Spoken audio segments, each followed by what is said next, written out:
好，我是赖伟一，欢迎收看中嘉新闻周报。高雄捷运受惠于 T-Pass 通行月票以及各式大型活动带动，疫情后运量持续攀升，尖峰时段甚至出现车厢爆满情形。有民众就在公共政策平台发起联署，希望高捷能够加挂车厢因应。不过高捷公司也回应，技术上不可行，会改以加密班距来舒缓人潮。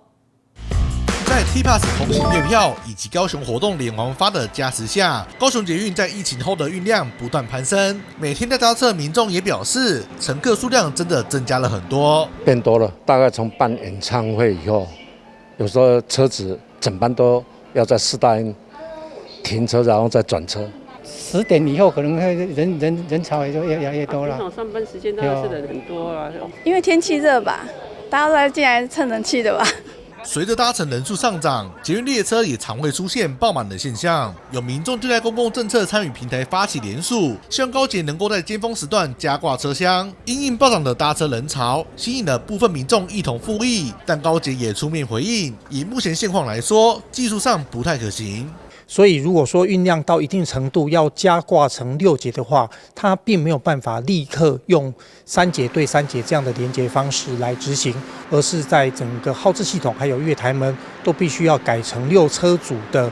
全新的一个设计。如果单纯这样子连起来，列车是没有办法自动化驾驶，那2个3节车厢之间也没有办法通行，所以这是高雄捷运目前没有办法直接用3节车组来加挂成6节车组的原因。但也有乘客觉得其实不太需要，以目前状况来说已经很够用了。高捷公司说明，虽然无法加挂车厢，但未来也会视情况加密班距以及加开班次，来舒缓高峰时期的搭车人潮。会考量在最有效的方式呢，是在我们的尖峰时刻，可能我们用加密班距跟加班车的方式来处理。那就好比说我们在演唱会以及跨年的时段，事实上我们都是利用加班车的方式，那让这个车子非常快速的抵达现场，来把民众给载走。我觉得其实要看它的时间如果是巅峰时间的话，那其实你的班次或者是车厢是可以增多的。但是如果离峰的时间的话，我个人看法是，其实是应该要减少那个班次，因为这样其实比较符合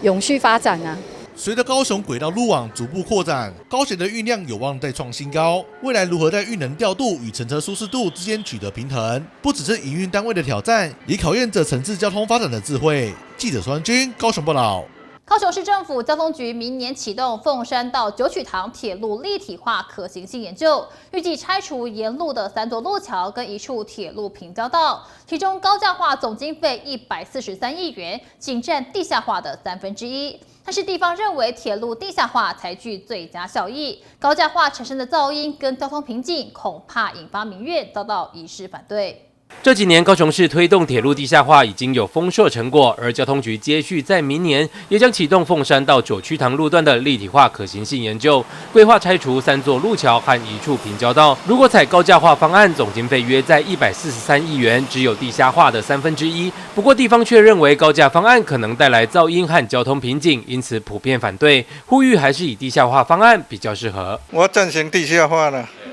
高架里面贴高架。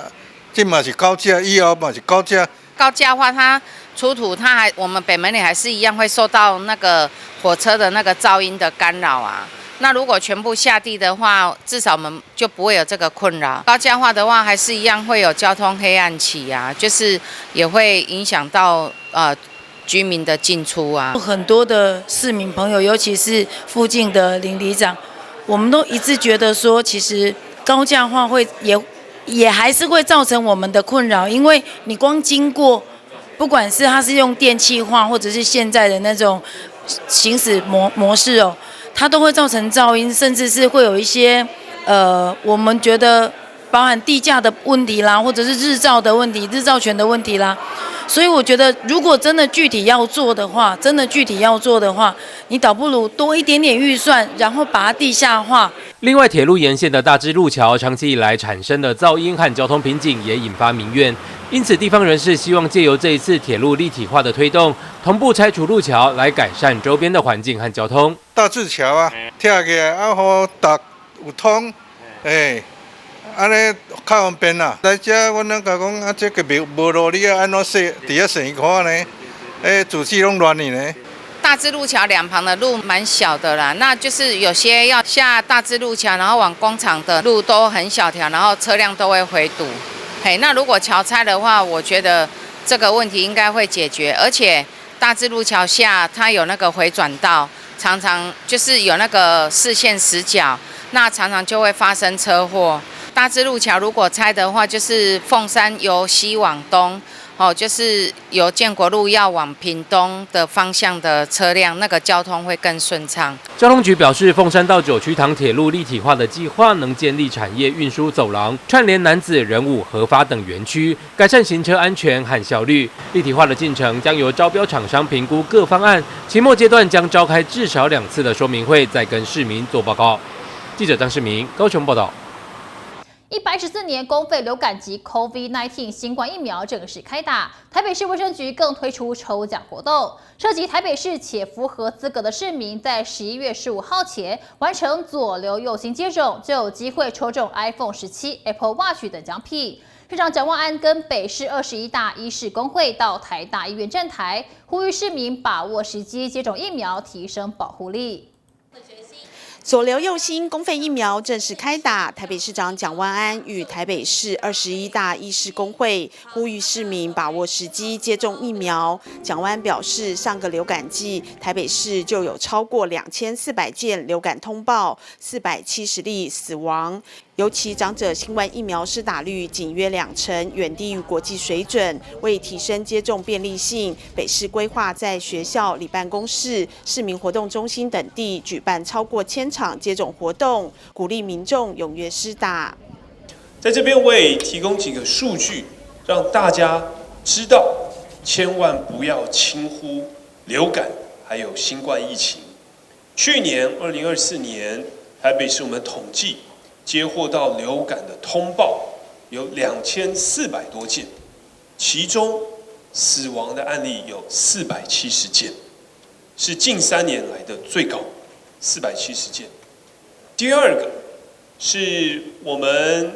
统计，在今年第38周，也就是9月中的时候，14号到20号，因为流感到急诊的人数比例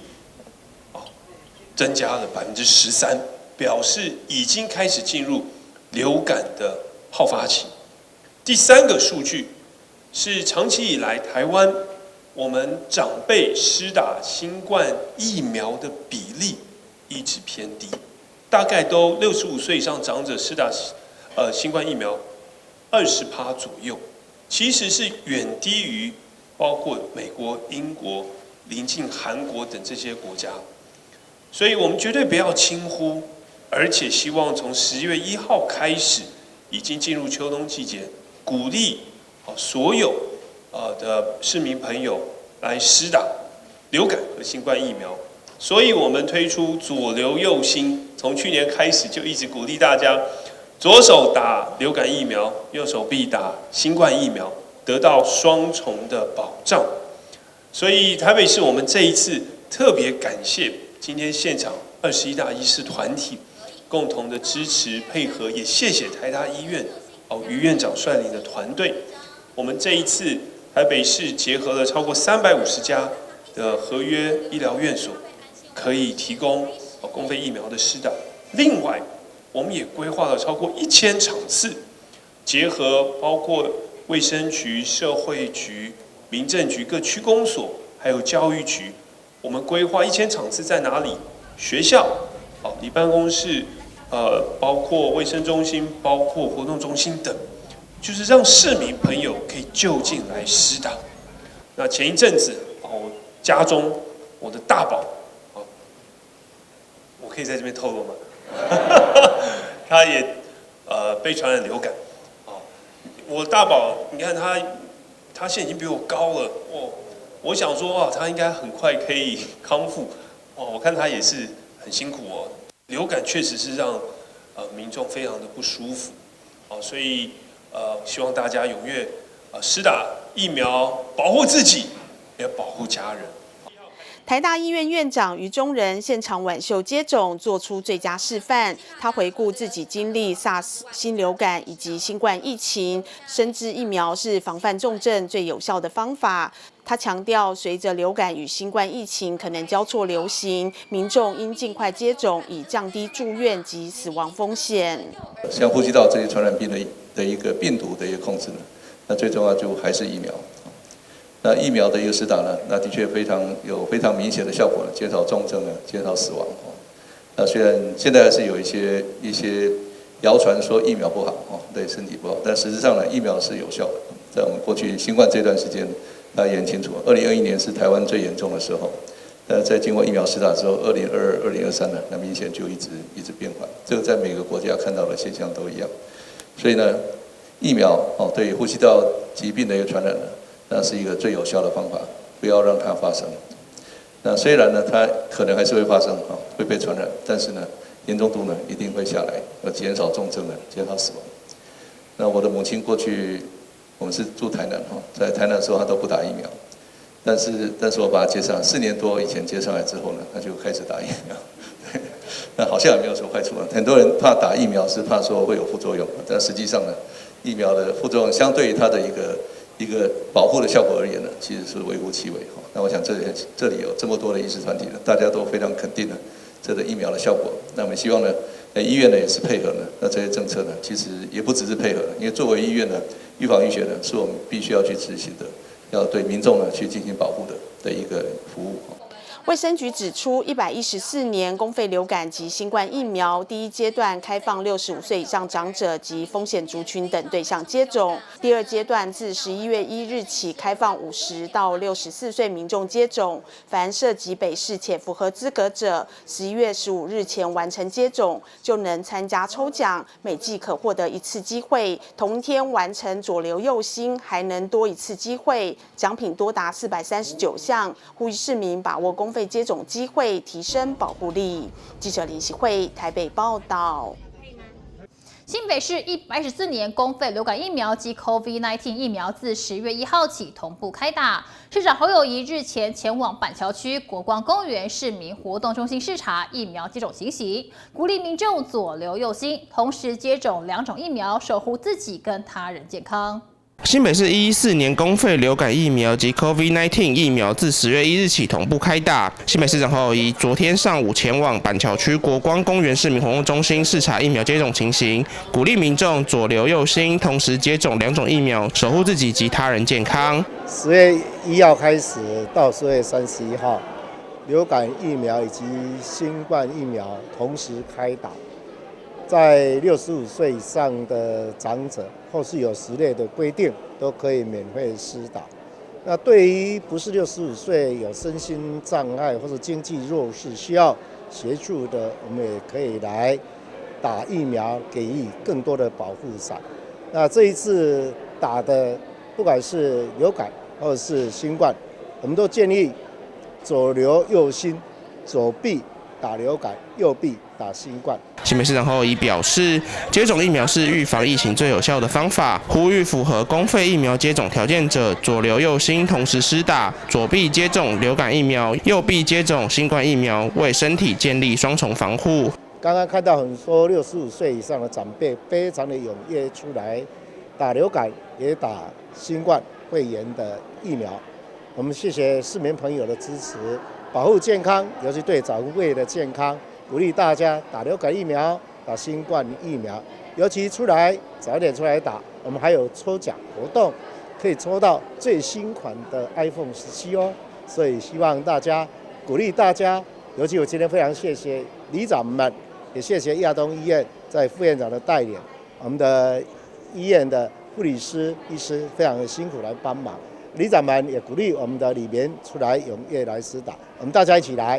保护长辈，保护弱势族群，希望大家左流右新，打疫苗来保护。新北市卫生局补充，凡65岁市民自10月1日起至12月31日于新北市接种流感疫苗或新冠疫苗，即可参加抽送活动。除了有1000元礼券外，抽奖活动最大奖包括 iPhone 17、高级按摩椅、16寸电竞笔电等好礼。同时接种2种疫苗就有2次中奖机会，民众越早接种，中奖机会越大。也呼吁符合接种资格的民众者，可前往新北市卫生所、合约院所及社区接种站，守护自己及他人健康。记者肖颂新北上报道。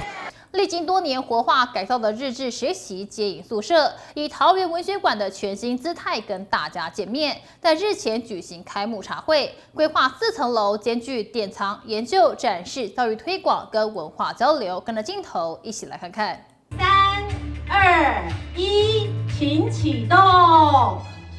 文学生根。桃园文学馆在日前正式开幕，位于旧城区核心，前身为闲置多年的日式宿舍群，具有独特的历史意涵。台南市市长表示，落成以后将以典藏、研究、展示跟教育推广为核心，并规划儿少阅读空间，结合轻食书香跟交流功能，融入市民日常的文化角落。今天我们桃园文学馆正式开馆营运。那么筹备了好多年，终于让我们桃园爱好文学的朋友有一个可以交流、休憩的地方。那么这个文学馆以前是老式的日式宿舍，那么经过我们改建，变成一个现代化的建筑。但是门口呢还有一个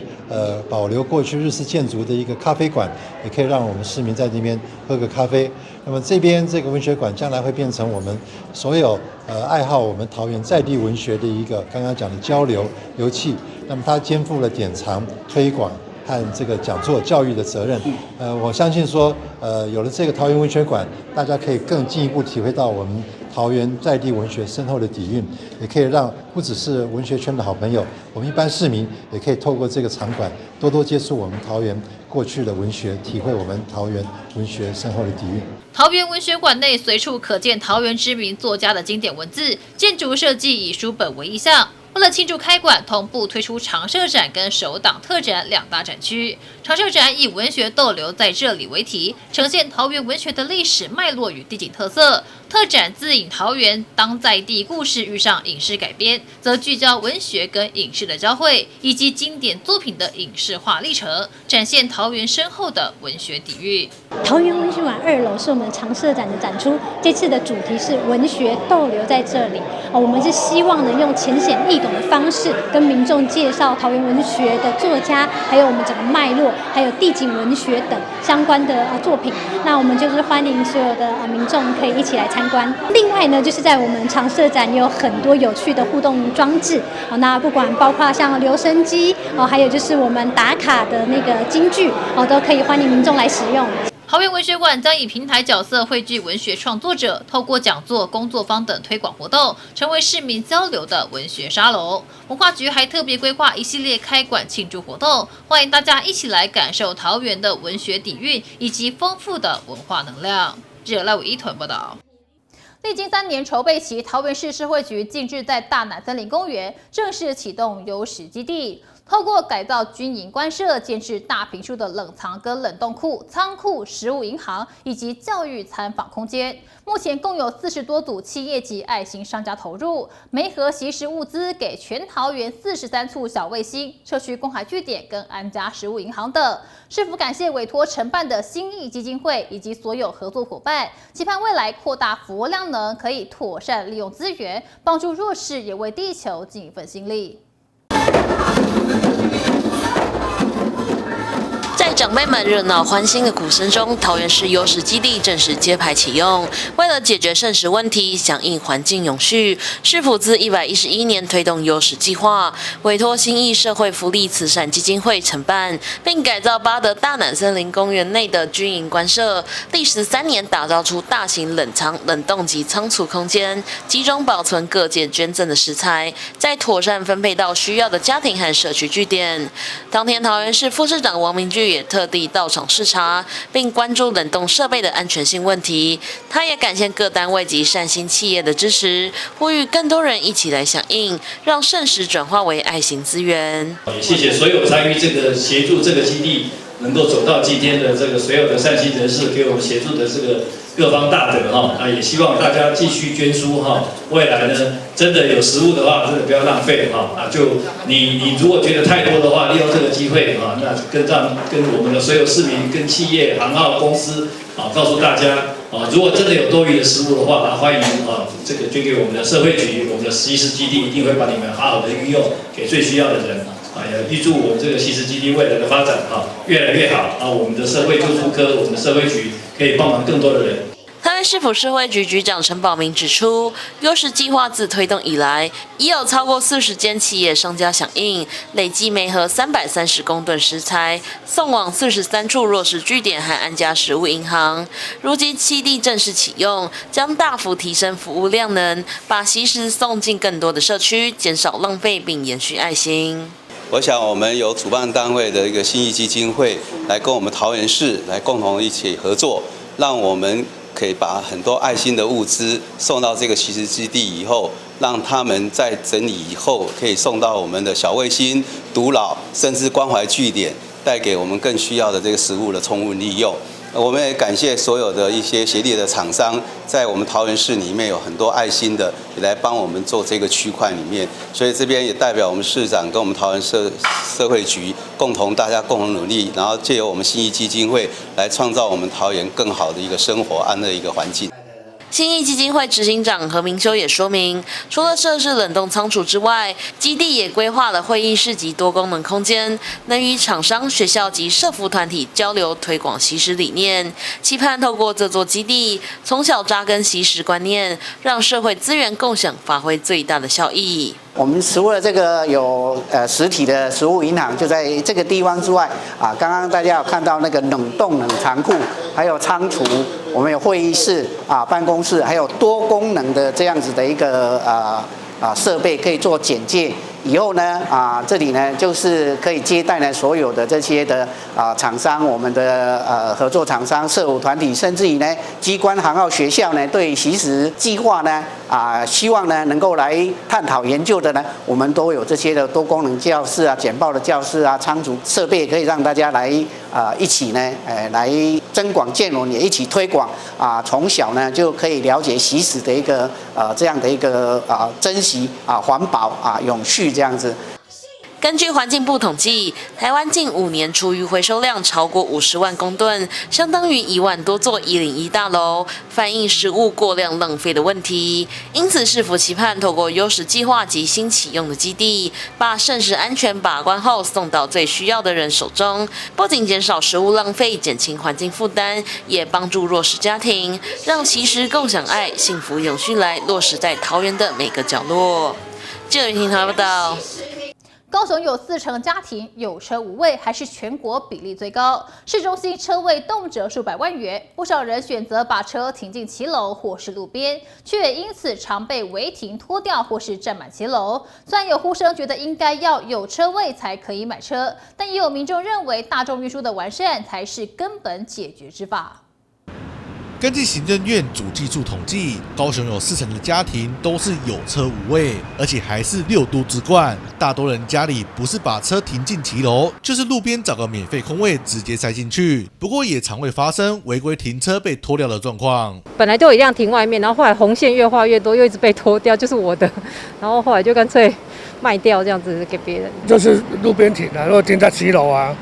因为有的时候你买房子的话，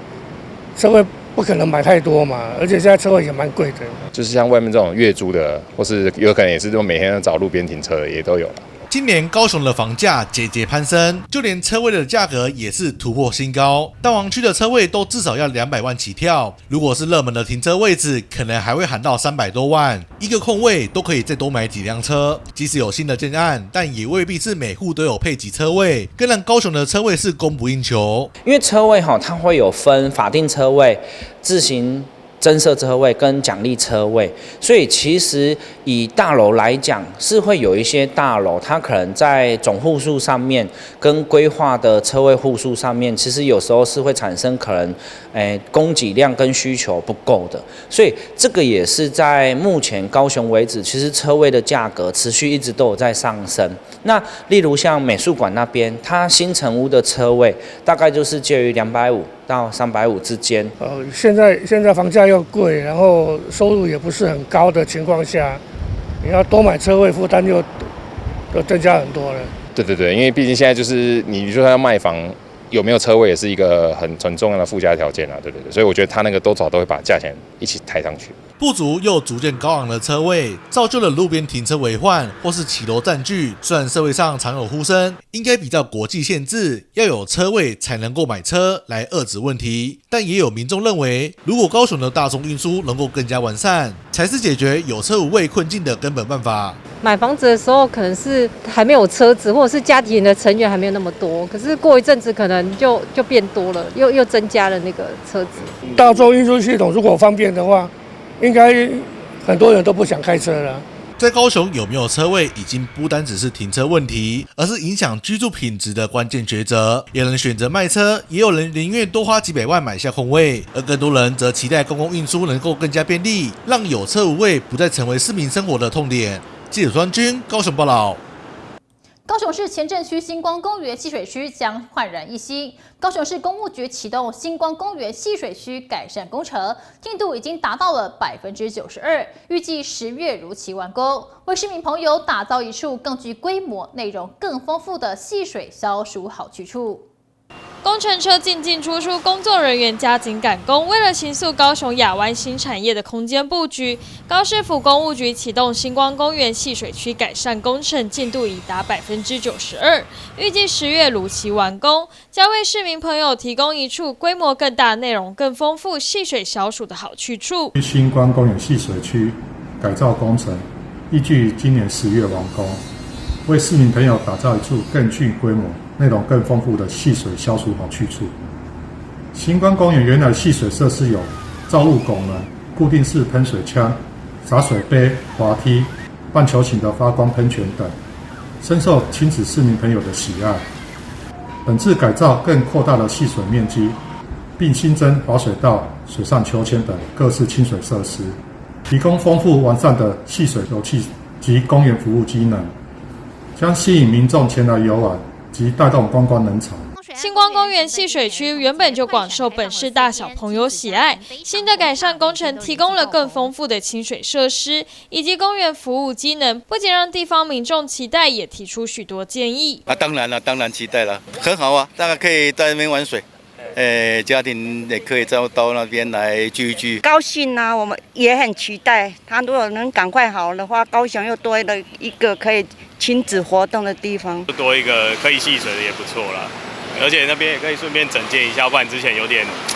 设施有点老旧了，然后顺便整个这样就是重建之后也比较好，也比较安全一点。戏水大概10月要开幕哈，我相信会带动我们正心里这附近哈一个蛮有效益的情形哈，因为我们正心里有4家5星级酒店哈，3家国际级的哈。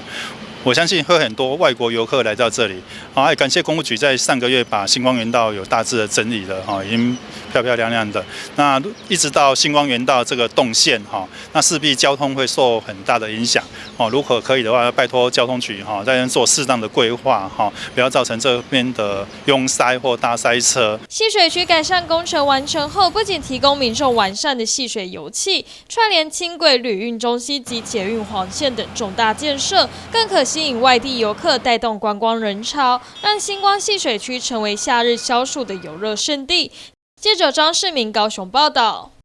台北市内湖污水处理厂上方的内湖休闲运动公园，历经20年设施老旧，台北市政府耗资8700万元全面进行翻新，并赶在中秋连假前夕启用。全新的内湖休闲运动公园包含极限运动场、抱石场、戏水池、共融式游具、体健设施及4季花海区。不论亲子家庭、青少年或银发族群，都可以在这里享受多元活动。其中极限运动场更获得专业教练跟选手肯定。透过镜头带您一起来看看。新波图，台北市内湖休闲运动公园正式启用。台北市副市长李世川与台北市议员吴世珍及台北市公务局长黄一平等人共同种下这棵光蜡树，象征内湖休闲运动公园正式启用。这座位于内湖污水处理厂上方的都市绿洲，在20年前由当时担任台北市卫工处长的李世川开全台之先新建完成。20年后故地重游，还获得现场家长与极限运动选手的肯定，李世川感触很深。你一开始是先驱才会，我就在这里长大。还是被骂过。那时候开幕应该是93年的7月吧。那时候刚做好，当然没有像现在这么设施那么好，刚好在发展那个极限的这个运动。那时候很多年轻人就坐个滑板来这里啊，那我就一个礼拜接了好几通这个电话跟信。就告诉我那个家长说，是吧？你不要海西因啦，那个小孩子来这里会跌倒啦，会怎么样啦？后来那一天我们前面不是那个越野的那个极限，对，现在爸爸妈妈都陪着小孩子来玩，而且买了，我看那个脚踏车一部都要3万块的那种，所以时代还是在改变，时代还改变。对，那现在来看感触很深。我也没有想说20年后我还会再回来，今天的重新开幕了。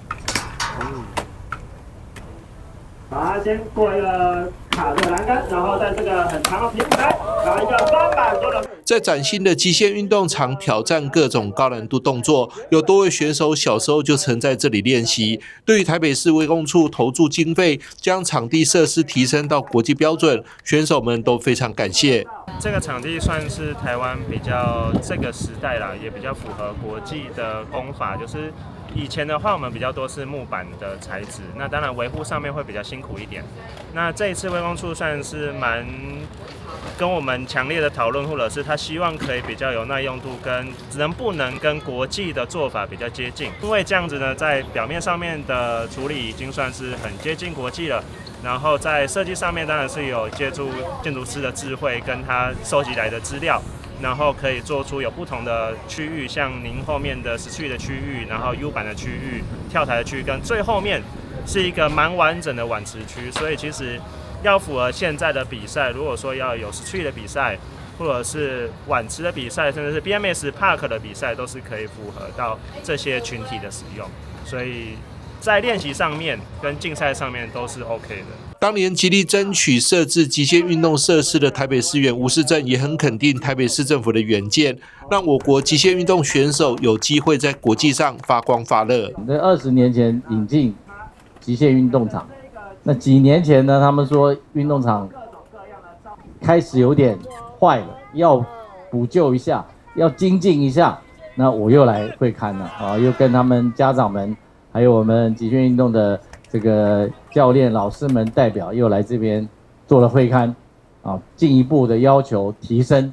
啊。但是真的非常感谢副市长、局长、处长们哦，当时我没有要求这么多了哈，但是更进一步提升，这个就是啊我们市政府为民服务啊，进一步提升的最好的体验。除了极限运动场，这一次内湖休闲运动公园优化项目还包括清凉消暑的戏水池及沙坑区、共融式游乐场及亲子游戏区，还有四季花海等。全龄式的设计就是希望不管是亲子家庭、青少年还是银发族群，都能在这里享受多元活动的乐趣。那所谓全龄化，就要适合不同年龄层的市民朋友，对，从0到99岁，包含我们有提供有设一个小朋友可以玩的这个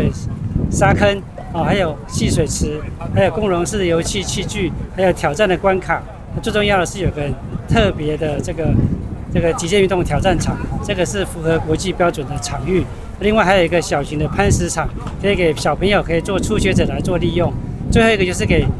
那个比较大的朋友有个体健设施的挑战区域。然后最后就是我们比较年长的那个市民朋友可以到这边有个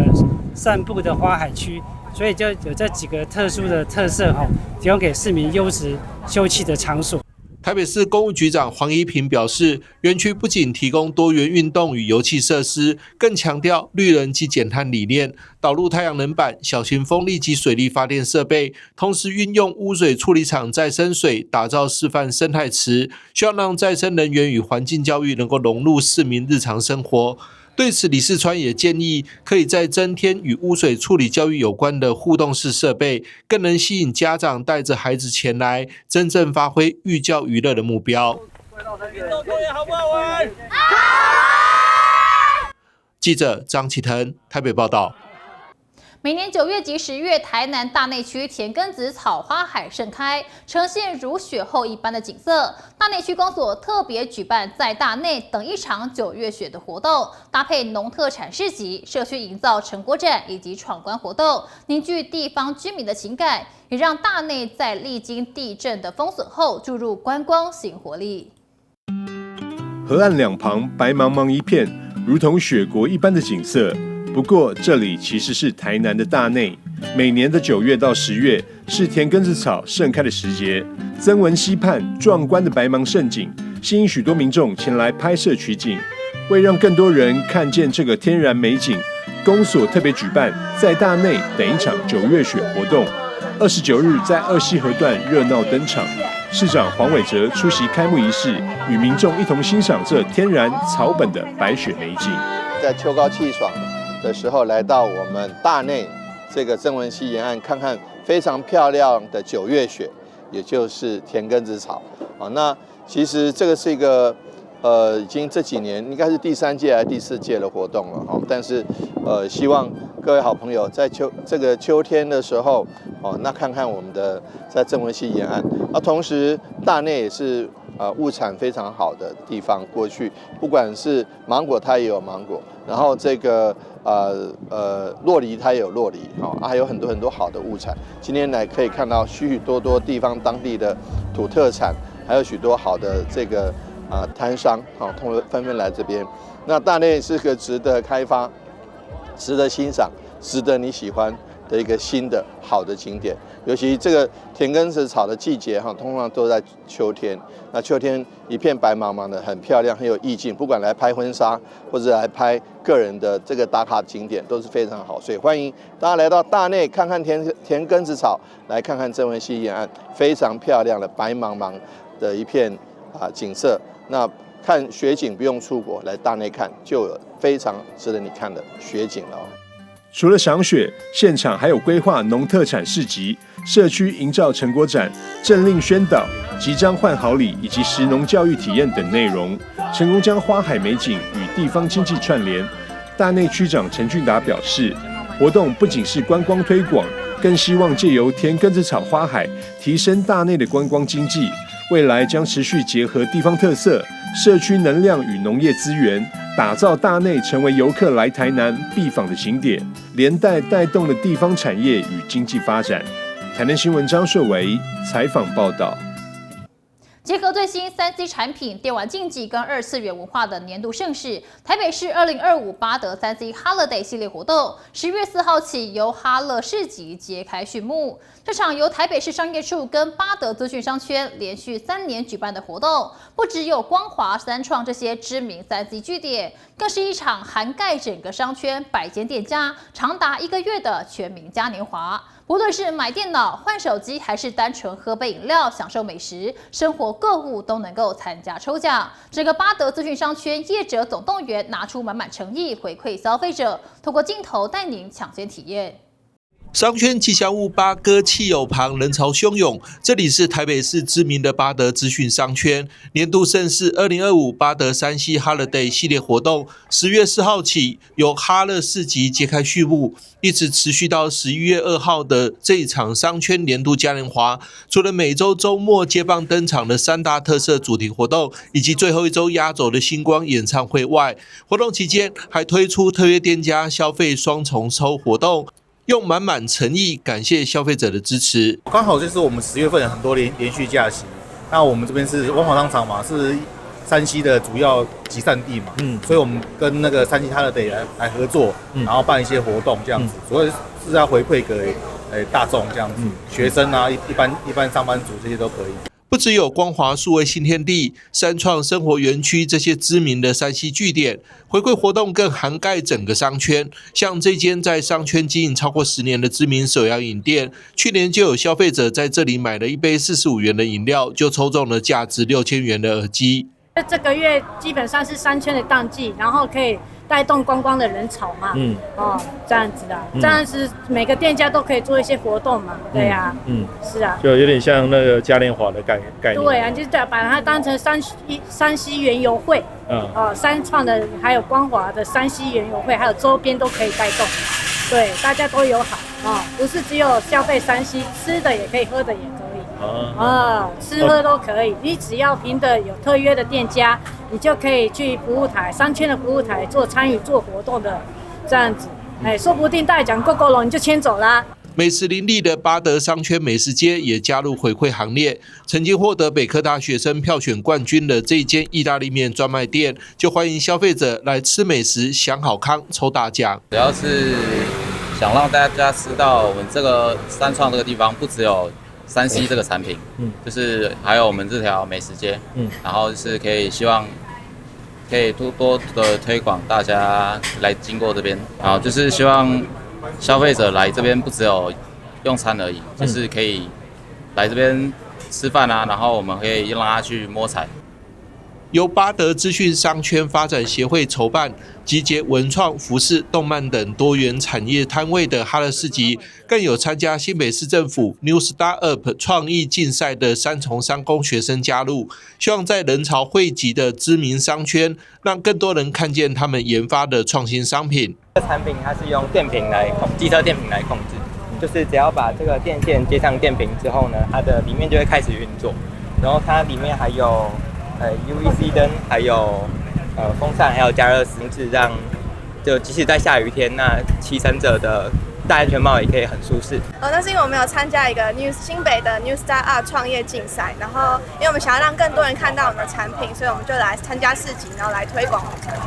现场还有知名动漫《我的英雄学院》Final 11人视觉墙，民众在动漫周、主场周拍照打卡，还能获得限量好礼。商圈方面表示，活动期间民众只要在特约店家消费，不限金额就可以到活动服务台参加周抽活动，每周依据主题抽出20份好礼。另外，消费金额单笔或当日累积超过1000元，还可以再抽大奖，有机会获得电动机车、日本来回机票、Switch 2游戏机等价值近30万元的丰富好礼。从科技、动漫到音乐，再加上丰富的消费回馈，八德山西 Holiday 已经成为台北秋季最潮、最好玩，也最值得消费的节庆盛会。邀请民众一起来尽情享受兼具时尚潮流、娱乐互动及商圈好康的多重飨宴，感受八德资讯商圈满满的热情与活力。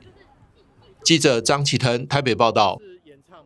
2025基隆国际海洋老鹰嘉年华今天盛大开幕，市长谢国良带领来自日本、墨西哥跟全台约50组表演团队进行踩街游行，活动迈入第15年，从社区营造活动发展成国际品牌。今年更有远从墨西哥来的团队参与，游行队伍中有大型的空飘气球鹰站长、跟新登场的猛小鹰，以及一系列海洋生物花车，展现基隆海洋城市的创意跟文化特色。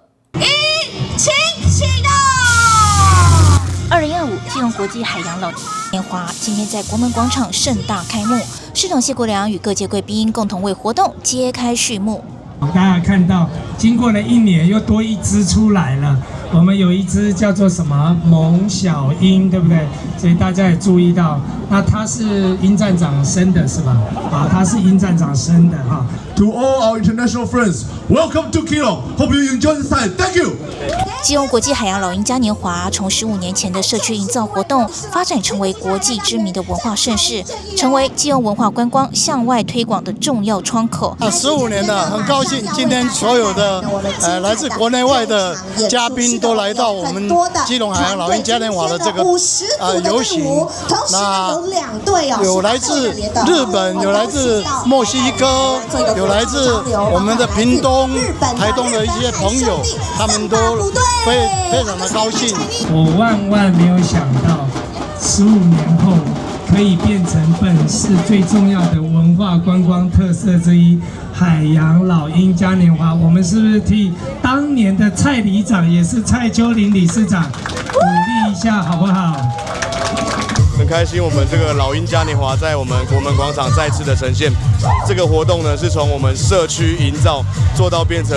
基隆市，然后国家级的一个旅游活动，我想非常的厉害，非常敬佩蔡秋玲理事长所带领的团队，让我们现在变成一个基隆市非常重要的一个嘉年华会。市长与贵宾们及大壮观愿景发展协会理事长蔡秋玲领军，带领约50组表演团体展开菜街游行。海南基隆活力山海港。游行队伍中最吸睛的是大型空飘气球，去年广受好评的鹰站长与新登场的萌小鹰成为游行的一大亮点。游行队伍中还有一系列海洋生物花车，展现基隆作为海洋城市的创意能量与文化特色。基隆国际海洋老鹰嘉年华成为基隆文化观光向外推广的重要窗口，持续为基隆注入创意与活力。记者蔡小军采访报道。在台南市文资处主办的发掘西拉雅征件计划在南科考古馆举行成果展，此次共有11组团队入选，利用出土考古素材设计布袋戏、桌游、服装设计、手账、绘本等作品，让西拉雅文化重新诠释。部落居民也期盼这些作品未来可以量产，以繁荣部落文化。用布袋戏呈现西拉雅族人遇到外来族群引发冲突的故事，还有运用西拉雅陶器技艺所设计的服装走秀。台南市文资处为了活化考古素材，办理发掘西拉雅征件计划，总共有11组团队入选。除了有布袋戏，还有用族语设计的桌游，结合西拉雅族碎石技艺与自然元素的乐历、手账、绘本等等，相当多元。绘本主要是在描述西拉雅族他们在狩猎的一个过程，然后这个过程里面人和狗的一个合作的关系。那我们利用化妆的图样结合十字绣里面的8瓣花的图文下去做一个拼接，并且说我们把一些西拉雅他们汉化的足迹，有些万字文，把它融入在我们的创作里面。每件作品都是考古与文化创意的跨界展现。难得的是，有4位西拉雅青年投入创作，将族人的观点与生活智慧呈现出来，让文化不再只是展示，而是成为真实的生活经验，也代表传承新的力量。考古发掘后的一个成果，怎么样去进行再次的诠释跟使用？那所以呢，如何融合族群的文化？那如何结合创新的设计的想法？那把这样子所有的一个脉络呢，环环的相扣，把它做一个跟生活有关的一个结合。那所以这是这一次的一个活动里头，我觉得还蛮重要的一个部分。西拉雅族跨地部落联盟更期盼相关作品未来可以量产，成为推广西拉雅文化的媒介。记者收怀台南报道。2025基隆潮艺术在正滨渔会大楼热闹开幕，副市长邱佩玲亲自出席，欢迎民众一起来探索艺术跟基隆这座城市的对话。这是泰国艺术家的景，那这是海大华的教授，对，那他们这次合作呢，其实非常有意思。在策展人员导览下，副市长邱佩玲仔细参观各项艺术创作，迈入10周年的基隆潮艺术热闹开幕。1、2、3，微笑。今年共有19组国内外艺术家从正滨渔港扩展到山海城3大轴线，让艺术创作走进城市，打造没有围墙的美术馆。副市长邱佩玲跟文化观光局长江婷梅出席开幕活动，邀请市民跟游客一起来基隆深入探索。今年有很多不一样的地方，从15届变为19届，然后从20天变为30天。我们是山海城，完全不一样，没有国界的一个博物馆。很希望各位来到基隆，看到每一位艺术家眼中的基隆，看到他们对我们的文化历史所展现出来的爱，他们怎么表现出来？欢迎大家别忘了来基隆看我们的潮艺术。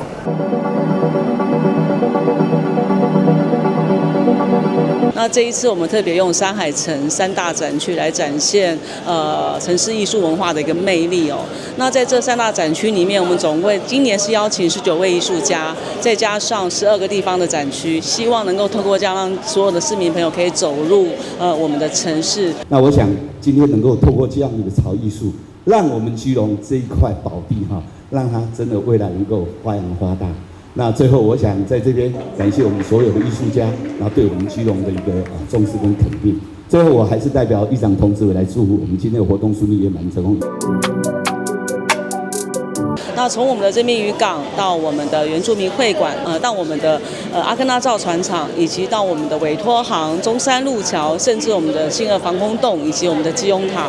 那希望大家都可以看到，在基隆这样的有山有海有城市的这样的地方，能够让艺术走进生活。这次的基隆潮艺术由台湾策展人陈希跟韩国策展人江地旭联手策划，内容涵盖了展览、走读、讲座、市集等活动，欢迎民众用不同的视角深度体验基隆潮艺术的魅力。记者黄日升、陈淑平，基隆报道。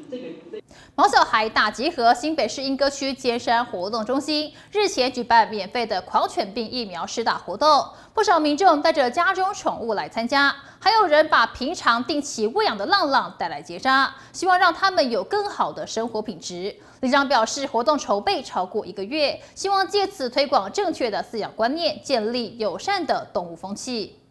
新北市莺歌区的尖山里活动中心，今天一大早非常热闹，涌入许多猫猫跟狗狗排队等候施打狂犬病的疫苗。活动不只提供免费的疫苗注射，还有民众把定期照顾的流浪猫们带来结扎，让他们在街头漂泊时少一点风险。爱乱跑，那就是先结扎再说，其他就不重要。对，好。你们是开工厂？对，我们是工厂，有个猫还在我们家工厂里面。对，然后就有缘呐，就喂着它，它就留下来了。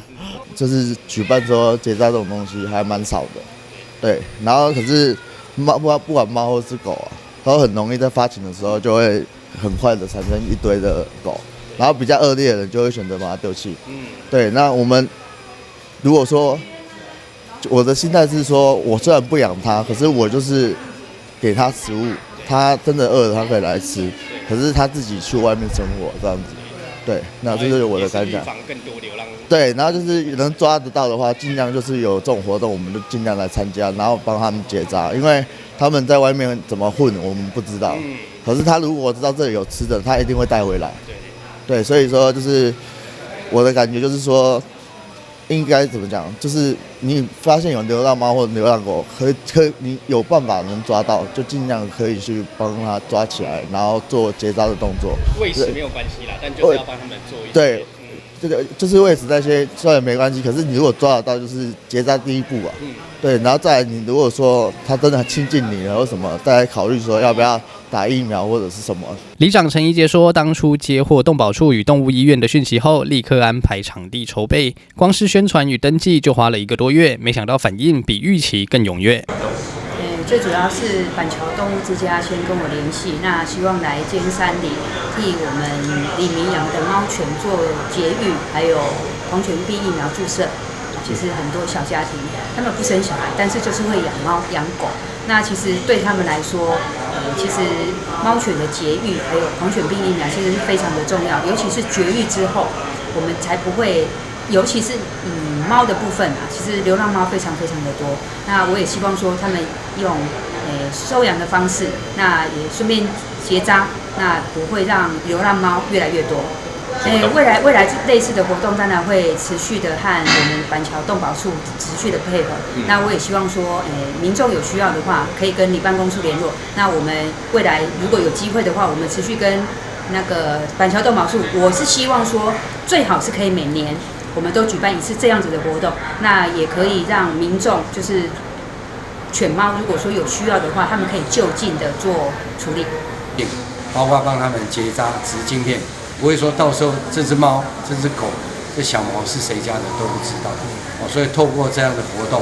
也有很便民的哈，尤其里长这边很用心，因为平常大家都要上班，可能去特定的地方做这些手术比较不方便，那里长提供一个这么好的场所，然后让乡亲在最短最近的距离内能够做这样的结扎手术、植晶片，还是说帮他们打疫苗，非常的棒。这样的活动除了提升动物福祉，更能带动社区居民的正确饲养观念。区长曾明华表示，这是很重要的行动，能让大家更有责任感，为毛小孩创造一个安全友善的生活环境。记者是凯文新北台报道。老字号美食一旦决定休业，总会让不少老客们惋惜。凤山有间开了10多年的米糕店，过去曾一度休业10年，直到近期第3代接手经营，而曾经的饕客们也闻讯而来，一饱口福。开业近70年的凤山老字号米糕店，过去曾休业10年之久，直到第3代女儿接手，在原址附近以全新店面重新经营，才成功让这份在地人怀念的好滋味得以延续。我是现在第3代啊啦，我养阵吼，伫迄五甲一路，人拢讲南台啊遐阮公公婆婆就伫遐做啊，遐做差不多有40-50年啊。阮的招牌是一样米糕甲羹，鱿鱼肉羹，因为阮米糕就用永春古早时代吼，就用迄用木板迄种木桶迄落去做的木桶。啊，落去吹，安尼吹起来的米吼，较 Q 啦，较粒分明，安尼较 Q 安尼，啊的肉色，阮的肉色那讲含人淡无共的，对啊，食起来吼，迄个口感就粒分明，啊个那像讲很顺口安尼就对啊，很安尼。一碗米糕，一碗综合羹，虽然都是台湾常见的传统小吃，但能成为在地老字号的美食，实力可不容小觑。不论是口感、味道，还是料多实在的分量，都足以让饕客再三称赞。迄个鱿鱼肉羹，因为阮的流行哦，拢那是用鸭根型的，鸭根型的较 Q 啦，较脆啦，较好食，较有迄个，个食起来口感感觉较脆安尼。啊，阮阁有。伊迄个鱼浆迄取鱼落去做的鱼丸呐，安尼啊个迄种的肉丝迄综合的，人个拢也要食综合安尼。阮家己用，拢家己用的鱼浆鱼那个鱼浆，阮也家己做的，吼啊流鱼阮嘛家己回来，啊肉丝我嘛家己做的，安尼。我那拢做几60年。传承3代的米糕老店，由于第3代不舍而食，滋味就此消失。在休业多年后，毅然决然接手经营，也让曾经的老顾客们能够再次一饱口福。记者洪俊杰、李平荣高雄报道。知名瑞士咖啡品牌跟台南精英酒店合作，找来连续9年入选亚洲50大餐厅的星级主厨林泉，将府城风味结合咖啡香，特制了5道早餐，其中更首创以浓缩咖啡入汤的咖香流心蛋仔面，别有一番滋味。熟悉的猪五花以日式照烧与炭烤手法搭配意式经典咖啡，替家常风味增添一丝优雅。连香滑炒蛋也淋上咖啡荷兰酱。更特别的是，这道以浓缩咖啡入汤头的蛋仔面，还有2道甜点，都是以咖啡为元素。我们就把 espresso 的咖啡融入在这个里面，然后呈现出来。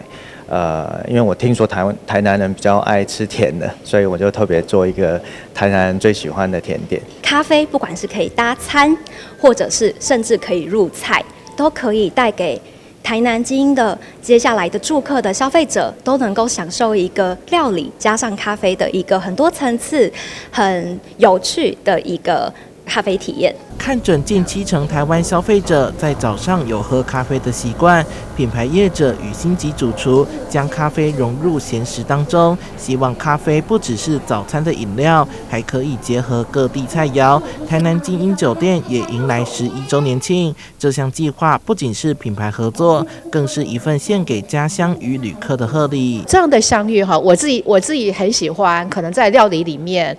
喜欢偷偷的加一些 whisky 啦，或者是 sake， 但是我从来没有想过，哦，原来如果试着把咖啡融入菜肴或是甜点的话，它会是怎么样的一个创新的一个撞击？多元风味的咖啡胶囊融合在地小吃文化，每一道菜不仅能闻到烘焙、谷物与可可香，更巧妙展现咖啡料理的特殊风味。